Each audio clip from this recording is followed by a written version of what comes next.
If you've ever grown a cucumber that turned out small, bitter, or curled, that's not bad luck or bad soil. Commercial growers do one thing differently that most home gardeners never hear about. No fancy fertilizer, no gadget, just timing and technique. Get that right, and your cucumbers come out bigger, straighter, and crunchier. By the end of this video, you'll know exactly what to change. Hey, welcome back to the Garden Sage.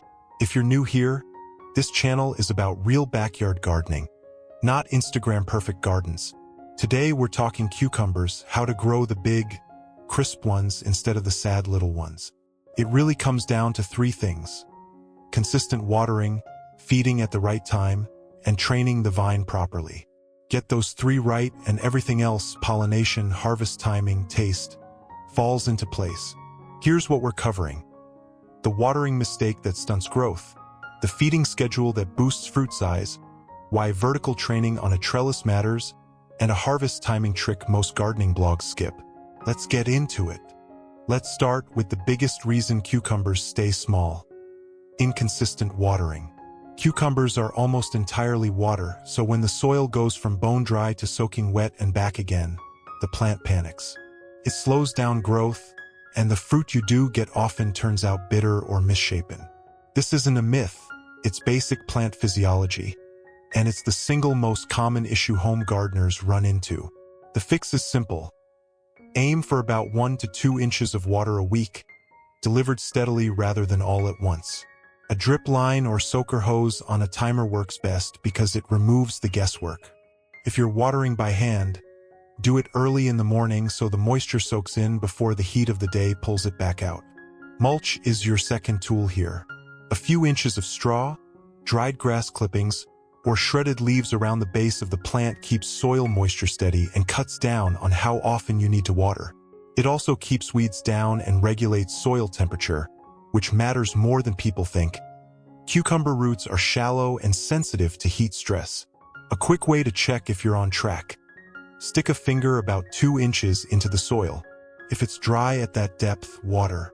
If it's still moist, hold off. Overwatering is just as harmful as underwatering, since soggy roots can't take up nutrients properly and are more prone to rot.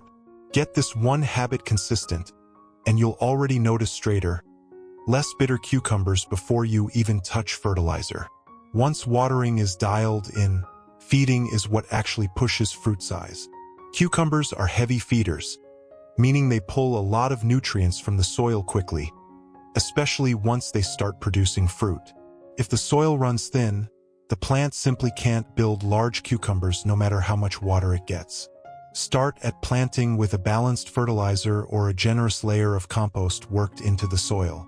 This gives the plant a strong nutrient base early on, while it's mostly focused on growing leaves and vine.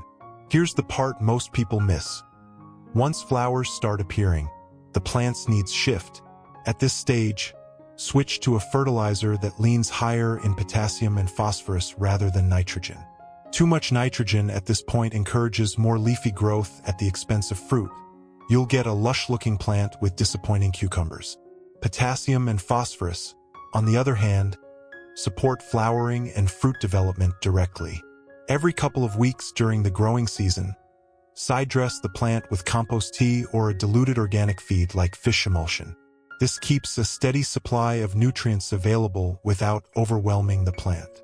A quick visual check: healthy, well-fed cucumber leaves are a deep, even green. If leaves look pale or yellowish, that's usually a sign the plant is running low on nutrients before you'd expect it to. Consistent feeding paired with consistent watering is really the foundation everything else builds on. Most home gardeners let cucumber vines sprawl across the ground, but growing vertically on a trellis or cage makes a noticeable difference in fruit quality. When vines sprawl, leaves overlap and airflow gets blocked, which creates a humid environment where fungal issues like powdery mildew can take hold. Trellising opens the plant up, letting air and sunlight reach more of the leaves. There's also a shape benefit. Cucumbers that grow along the ground often bend or curl as they push against soil or other vines. When fruit hangs freely from a trellis, gravity keeps it straight, which is part of why store-bought cucumbers tend to look so uniform. To train the vine, gently tie the main stem to your trellis every 8 to 10 inches as it grows, using soft garden twine or plant clips so you don't damage the stem. As side shoots or suckers develop low on the plant, prune off a few of the earliest ones. This redirects the plant's energy upward into stronger vertical growth and fruit production, rather than spreading it thin across dozens of small side shoots. Vertical growing also makes your life easier at harvest time. Cucumbers hanging in the open are far easier to spot than ones hidden under a tangle of leaves at ground level, which means you're less likely to miss one until it's overgrown and bitter. This step doesn't require expensive equipment. A simple cattle panel, netting, or even a sturdy stake and string setup works well. Even with perfect watering, feeding, and training, cucumbers still need one more thing to grow properly: good pollination. Cucumber plants produce separate male and female flowers, and the female flowers, the ones with a tiny cucumber-shaped bulge behind the petals, need pollen delivered from the male flowers, usually by bees or other pollinators. If pollination is incomplete, you'll often see cucumbers that start growing normally but end up stunted or oddly shaped at one end. This is extremely common in gardens with low bee activity, especially in urban areas or during periods of heavy pesticide use nearby. If you notice this happening, you can hand pollinate. Simply use a small, soft paintbrush to transfer pollen from a male flower's center to the center of a female flower, ideally in the morning when flowers are freshly open. It takes seconds and can make a big difference in fruit consistency. Fruit selection matters too. If your plant is setting a lot of small cucumbers at once, consider thinning a few of the smallest or least developed ones early on. This isn't wasteful. It redirects the plant's limited energy toward the remaining fruit, allowing them to grow larger rather than splitting that energy evenly across too many cucumbers. Think of it the way orchard growers thin fruit trees. Fewer, better fruits usually beat a large quantity of average ones. This step is optional, but it's one of the easiest ways to noticeably increase the size of your best cucumbers. This last part surprises a lot of people. Harvest timing directly affects how many more cucumbers your plant produces. Cucumber plants are designed to stop producing once they've successfully matured a certain amount of fruit and seed. If you leave cucumbers on the vine too long, letting them grow oversized or start turning yellow, you're signaling to the plant that its job is done, and it will slow down or stop setting new fruit. The sweet spot for most slicing cucumber varieties is around 6 to 8 inches long, picked while the skin is still firm, glossy, and deep green. Once your plant starts flowering heavily, check it daily, since cucumbers can grow surprisingly fast in warm weather, sometimes noticeably larger in just 24 hours. If you do find an overgrown or yellowing cucumber you missed, remove it promptly even if you don't plan to eat it. Leaving it on the vine does more harm than good at that point, since it continues sending a stop-producing signal to the rest of the plant.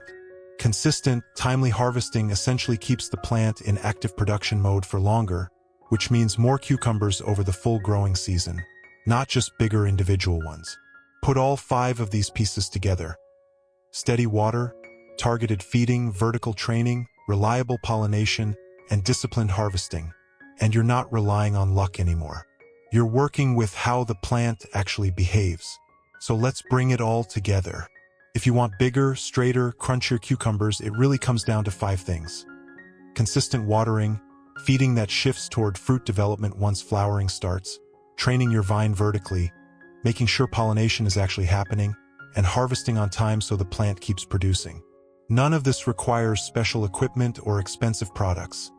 Just paying attention to timing and being consistent with the basics. Try even 2 or 3 of these changes this season, and you'll likely see a real difference by your next harvest. If this helped, hit subscribe here on The Garden Sage. I post practical, no-fluff growing tips like this every week, so you're not guessing your way through the season. Drop a comment and let me know. What's the biggest cucumber you've grown so far? Or what's giving you trouble right now? I read every comment and might cover your question in a future video. And if you're dealing with cracked or split tomatoes, I've got a video on exactly that. Check it out next. See you in the next one.